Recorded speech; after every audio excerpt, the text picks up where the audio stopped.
wabarakatuh. Bismillah, walhamdulillah, wassalatu wassalamu ala sayyidina Rasulillah Sayyidina Muhammad ibn Abdillah wa ala alihi wa sahbihi wa wala amma ba'd. Wa ya ayyuhal hadirun, qala Allah ta'ala fi kitabihil karim, a'udzu billahi minasy syaithanir rajim. Ya ayyuhalladzina amanu taqullaha haqqa tuqatih wa la tamutunna illa wa antum muslimun. وقال نبينا سيدنا محمد صلى الله عليه وسلم اتق الله حيثما كنت صدق الله العظيم وقال رسوله النبي الحبيب الكريم والحمد لله رب العالمين. Al-Karmun yang kami muliakan, kami hormati para jemaah undangan dari tuan rumah, para tokoh yang hadir, para sepuh, para pengurus wilayah, para jemaah, Masya Allah, Al-Isra ada, Muslimul Ikhwan ada, Nurul Ihsan ada, awak juga ada ini kayaknya. Jemaah Al-Barakah saya lihat ada yang gondrong tuh. Al-Barakah, Masya Allah, luar biasa. An-Nawa, Nurul Barakah, dan Haji Wahyu sudah lengkap. Tanpa menyebutkan namanya satu persatu, namun tidak mengurangi hormat dan ta'zim kami. Insya Allah hadirnya beliau semua menambahkan keberkahan hidupnya kita di majelis yang mulia ini. Salawat dan salam semoga senantiasa tercurah kepada baginda Nabi Muhammad SAW serta keluarganya, sahabatnya, dan kita semua umatnya sampai hari kiamat kelak. Mudah-mudahan kita semua mendapatkan syafaat dari baginda Nabi Muhammad SAW. Jemaah sekalian, juga tentunya yang tidak lupa yang kita muliakan Sayyidul Bait, Sayyidul Hajat, keluarga Bapak Sulanto. Ini sudah saya baru kenal nih. Biasanya kenalnya Bang Munang nih. Baru kenal nama aslinya begitu, Masya Allah. Bertahun-tahun ini baru dapat ini. Kalau malam ini nggak hadir nggak tahu nama aslinya. Yaitu Sayyidul Hajat, Bapak Sulanto dan Ibu Sunarsi. Juga Ketua Lingkungan kita Bapak RT Bowo, Sayyidul Bait, juga orang tuanya Ibu Saunah. Kita doakan semoga beliau semua serta keluarga besar senantiasa diberkahi oleh Allah Subhanahu wa taala, dikabulkan hajat-hajatnya, diberikan kemudahan dan keberkahan di dalam segala urusannya. Amin ya rabbal alamin.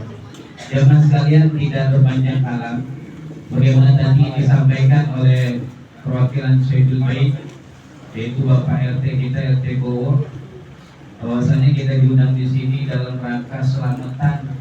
Yang pertama ini Walimatul Ihdar atau selamatan kita, yang mana insya Allah anak dari Abang Munang yaitu Saka An-Nafi Nako insya Allah akan disunat besok pagi.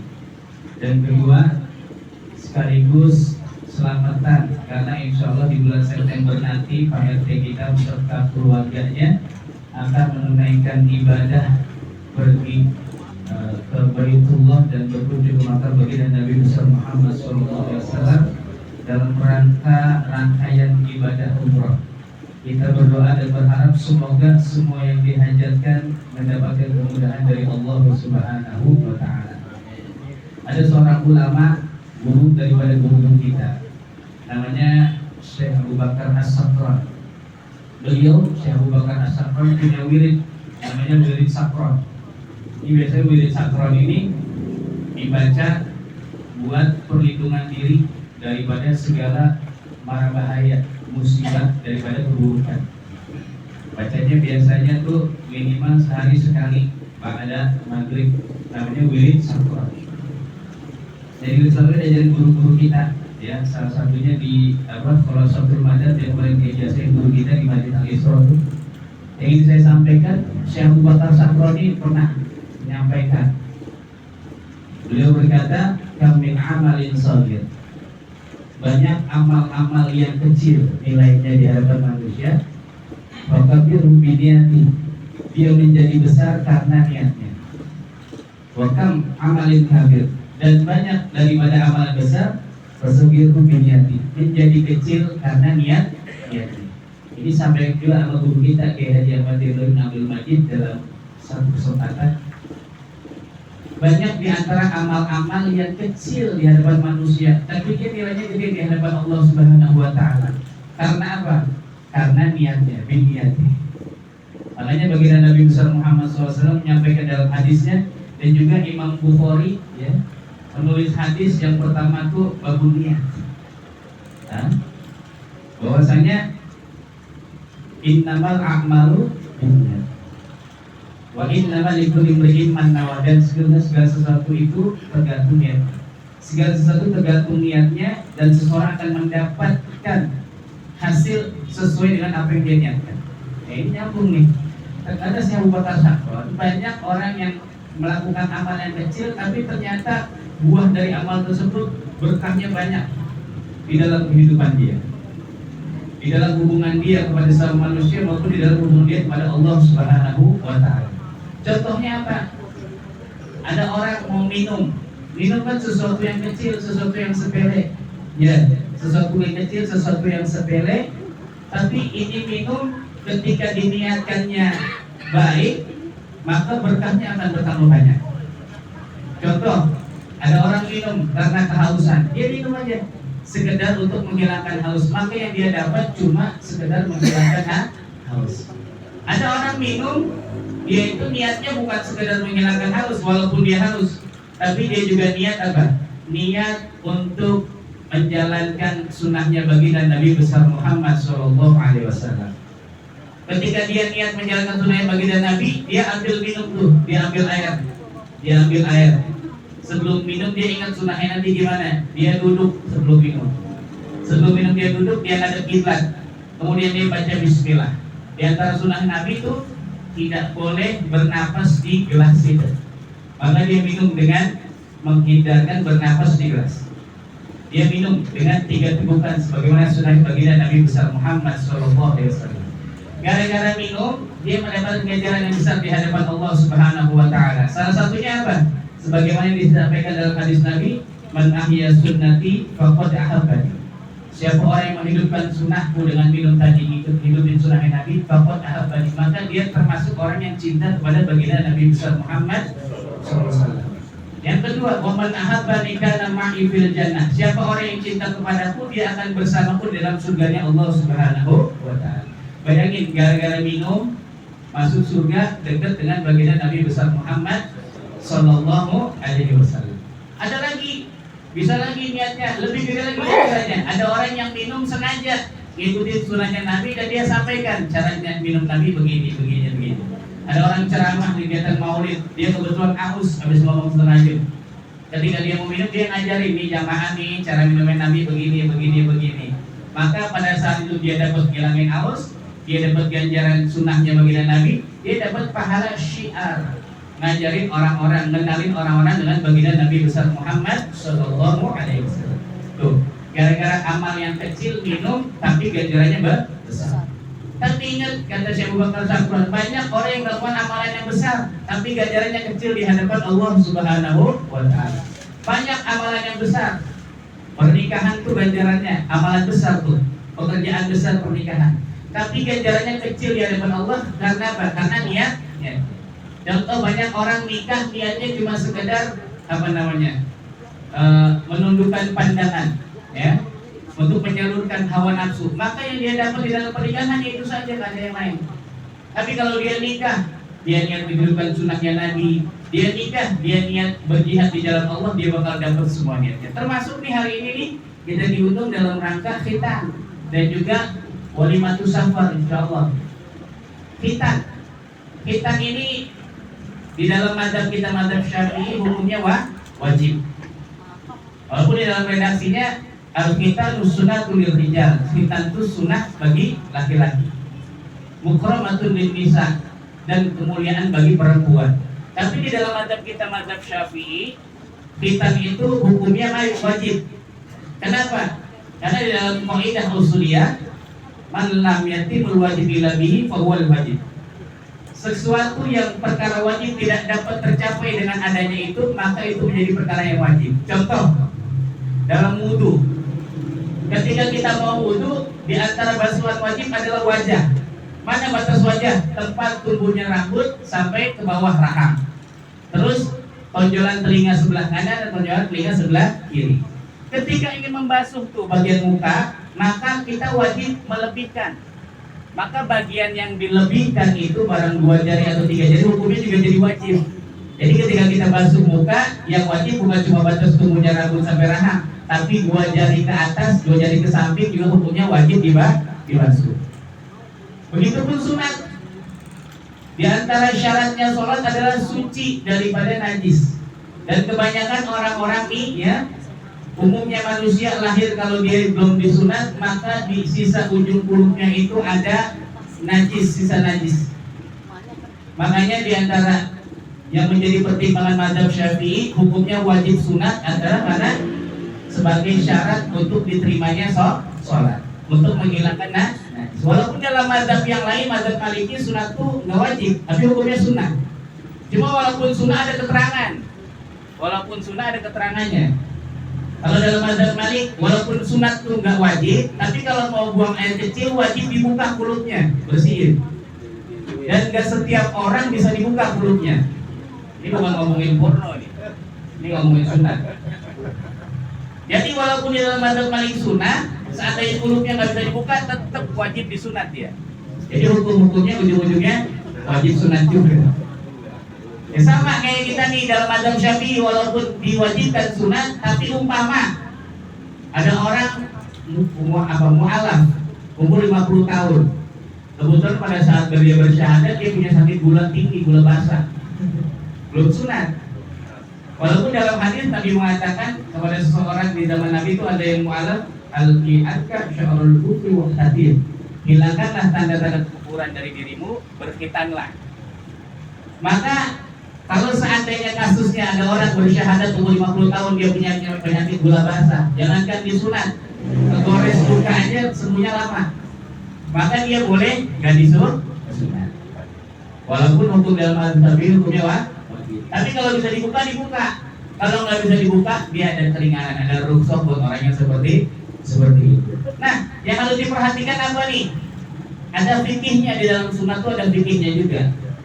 Sunat itu namanya khitan, khotana artinya motong. Apa yang dipotong? Kalau bagi laki-laki itu kulitnya, bagian yang menutupi kepala kemaluan. Jadi ketika kita mau nyunatin anak, jangan asal cari tempat sunat asal murah. Karena banyak tempat sunat yang baru belajar praktek asal potong. Karena saya sendiri nemuin ponakan saya baru dipotong ini sunat, dapat 2 hari 3 hari nutup lagi. Kebetulan sunat itu mahal, cuma di diskon 200.000 promosi. Gara-gara promosi biar 200.000, jangan-jangan dipotongnya cuma 1/4 doang nih. Akhirnya sunat lagi 2 kali. Jadi habis disunat tutup lagi. Katanya ini metode canggih tanpa dijahit. Ya emang sekarang ada tanpa dijahit. Ya tanpa dijahit. Cuma motongnya kudu benar. Jadi minimal kulit yang menutupi kulit itu harus terpotong. Maka besok pastikan ketika mau nyunatin nih. Kalau bisa nyari tempat sunat, cari dulu teman-teman yang bekas disunat situ ya. Di sini ada tukang sunat namanya Dokter Bowo, sama namanya sama PRT. Ya cakep juga itu ya. Udah banyak pengalamannya.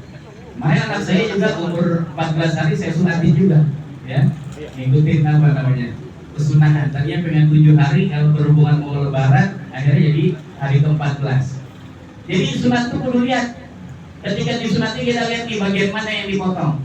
Dan jangan juga kelebihan.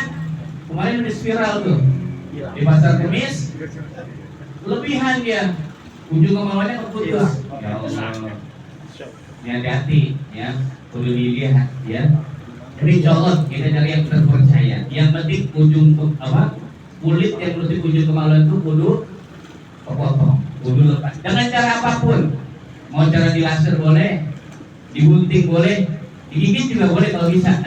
Digencet Pak Ustaz. Digencet. Ya, gitu. Digigitnya bukan pakai gigi, ya pakai tang gitu maksudnya. Begitu. Yang penting caranya putus, caranya tidak tidak bertentangan dengan aturan syariat. Bahkan Nabi Ibrahim, kalau ditanya syariatnya, sunat itu siapa yang pertama kali ngajari? Kalau ditanya siapa yang pertama kali ngelakuin, Nabi Adam. Tapi siapa yang pertama kali diperintahin? Nabi Ibrahim. Nabi Adam pernah berjanji, ya, seandainya saya diterima tobatnya sama Allah, saya mau deh motong bagian tubuh saya.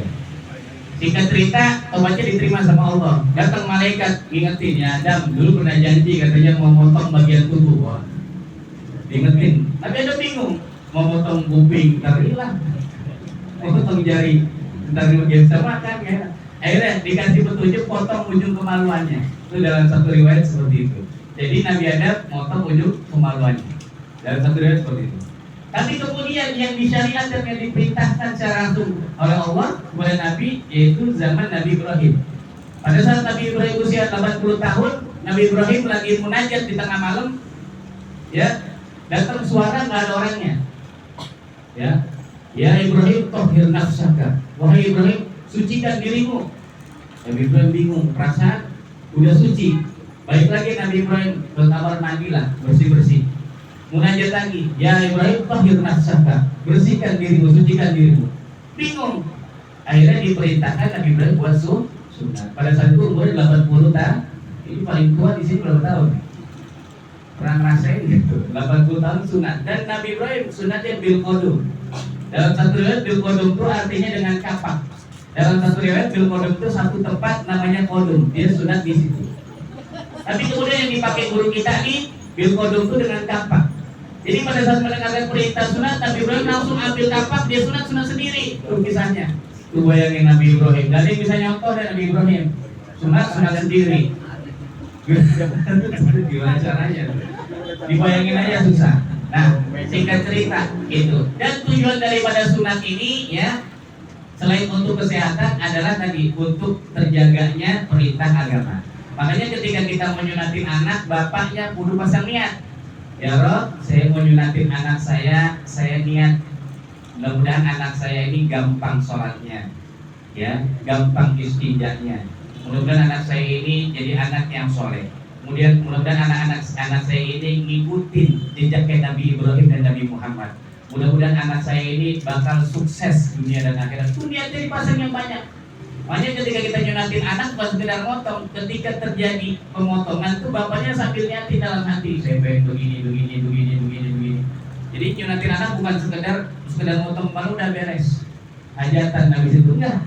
Tapi banyak orang sekarang nyunatin anak niatnya apa? Nyunatin anak bikin hajatan biar dapat amplop banyak. Sampai anak ke 15 tahun belum disunat, kenapa? Belum kumpul duitnya buat hajatan. Wah, ini repot nih begini nih. Repot begini. Jadi tujuan nyunatin anak bukan buat agama, buat dunia. Ya. Dan kapan nyunatin anak? Sebisa mungkin sebelum dia balik. Kapan usia balik? Antara 9 sampai 15 tahun. Jadi sebisa mungkin sebelum umur 9 tahun udah sunatin. Ya Ustaz, saya sih pengen nyunatin, tapi saya nggak punya duit. Nabung dulu. Rokoknya yang tadinya sehari 3 bungkus kurangin 2 bungkus. Nggak punya. Saya emang nggak merokok, Ustaz, emang nggak punya duit, ya. Dia jual apa yang punya motor 2, 1 jual buat nyunatin anak. Punya ayam banyak jualin buat nyunatin anak. Ya. Hatta ada orang miskin sama sekali, nggak ada buat dijual, tapi dia wajib nyunatin anak. Maka pada saat itu dia wajib datang ke pemerintahan. Pemerintah itu ada baitul mal. Maka nanti disunatinya pakai dana baitul. Berhubung di negara kita nggak ada baitul mal, gimana? Tanya kata ulama. Maka cari orang kaya di situ. Maka orang kaya punya kewajiban di situ. Ketika ada orang kampung susah sampai dia nggak bisa ibadah, wajib dia bantu. Nah, cuma di sini kita jarang begitu ya. Ini TKM. Tuh, jadi singkat cerita, pada saat hitam itu niatnya kudu dibagusin yang banyak. Karena kita akan mendapatkan anak kita ke depannya, di masa depannya tergantung dengan apa yang kita niat. Dan yang kedua, tadi terkait rencana perjalanan umroh. Kata Allah, wa'atimul hajja wal umrah lillah. Sempurnakanlah haji dan umroh karena Allah. Ketahuilah haji dan umroh itu beda terkait dengan aturan-aturannya dan pekerjaan-pekerjaannya. Tapi dua-duanya sama-sama wajib. Haji wajib seumur hidup sekali, umroh wajib seumur hidup sekali. Jadi kalau misalkan di Pak RT kemarin belum pernah umroh, ini umroh yang besoknya umroh wajib. Yang pertama kali hukumnya wajib. Maka harapan kita ketika kita pergi umroh, ketika kita pergi haji, pengen jadi umroh yang mabrur, ya, yang makbul. Gimana caranya? Maka diajari yang pertama adalah ya, persiapkan diri, zahir maupun batin. Apa zahir? Persiapkan kesehatan kita. Sebelum umroh olahraga dulu, ya belajar tuh jalan kaki, karena kita biasanya sholat paling jauh dari sini ke Al-Isra, yaitu umroh. Kalau pas lagi dapat hotel dekat apa dekat, alhamdulillah. Ada yang hotelnya perlu naik bis dulu, jalannya jauh. Makanya kebanyakan orang pergi haji umroh tuh dia datang subuh ya, dan dia pulang. Ntar dia zuhur, dia datang lagi pulang. Ntar asar maghrib bisa nyambung, dia nggak pulang karena saking tempatnya jauh. Persiapkan fisik kita, kemudian persiapan perbekalan kita. Pastikan buat kita umroh pakai duit yang halal. Jangan sampai kita umroh pakai modal yang haram. Kita umroh haji pengen dapat surga, ya. Tidak ada balasan daripada haji dan umroh yang mabrur kecuali surga. Dan syaratnya adalah bekalnya kudu halal. Selain itu yang terpenting bagi kita pelajari ilmu tentang umroh. Apa saja syarat-syaratnya, apa saja yang menjadi fardu-fardunya, apa saja yang membatalkannya. Jangan sampai kita umroh nih udah bayar mahal-mahal ya. Sekarang umroh tuh sekitar 30 juta. Ada yang umroh murah 23 juta. Cuma nanti bayar lagi suntik suntik MERS-nya bayar lagi. Ntar yang lain-lainnya bayar lagi. Bikin pasportnya bayar lagi. Ya. Bahkan nanti di sana tuh ya, jauh hotelnya tuh. Ala kulihal ya, kita persiapkan bekal kita, ilmu kita. Gimana caranya biar dapat umroh yang mabrurah? Maka ada namanya adabul qoblal hajj. Adab-adab sebelum pergi haji ya. Wa adabu fil hajj, dan adab-adab di dalam melaksanakan haji. Wa adabu ba'dal hajj. Nah ini dia, ada adab sebelum pergi haji umroh, adab ketika melaksanakan haji dan umroh, adab setelah melaksanakan haji dan umroh. Ini tiga-tiganya sepaket, nggak boleh ditinggalin salah satu. Kalau kebetulan ya Sohibul Hajati ngaji sama guru yang sama saya, insya Allah ya. Guru kita Kiai Fakhrudin Al-Bantani udah nulis kitab tentang haji dan umroh. Itu kita bisa minta nanti kitabnya, beli kitabnya, di situ tertulis tertulis lengkap adab-adabnya apa sebelum pergi haji, pada saat melaksanakan haji dan umroh apa yang harus dilakukan, dan setelah haji dan umroh apa yang harus dilakukan.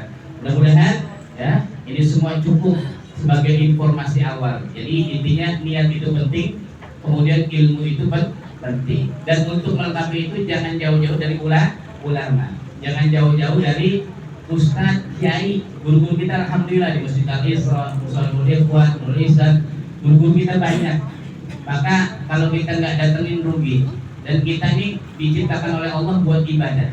Ibadah kudu punya guru, punya sanad, punya ilmu yang memadai. Maka kita berdoa dan berharap semoga ya hajat-hajat dari Sohibul Hajat diberikan kemudahan oleh Allah Subhanahu wa taala. Kita nih ya yang belum pernah haji, belum punya umroh, mudah-mudahan Allah luaskan rezeki kita, bisa pergi haji, bisa pergi umroh, mendapatkan haji dan umroh yang makbul, yang mabrur, yang diridhai oleh Allah Subhanahu wa taala. Dan kita berharap dan berdoa semoga kita yang belum punya jodoh diberikan jodoh, belum punya keturunan diberikan keturunan oleh Allah, dan jadikan keturunan kita, keluarga kita keluarga yang sakinah, mawaddah, rahmah, wasyahadah di dunia ilal akhirah. Amin amin ya rabbal alamin. Mari sama-sama kita awali bacaan rangkaian zikir dan sholawat dengan beristighfar kepada Allah Subhanahu wa taala.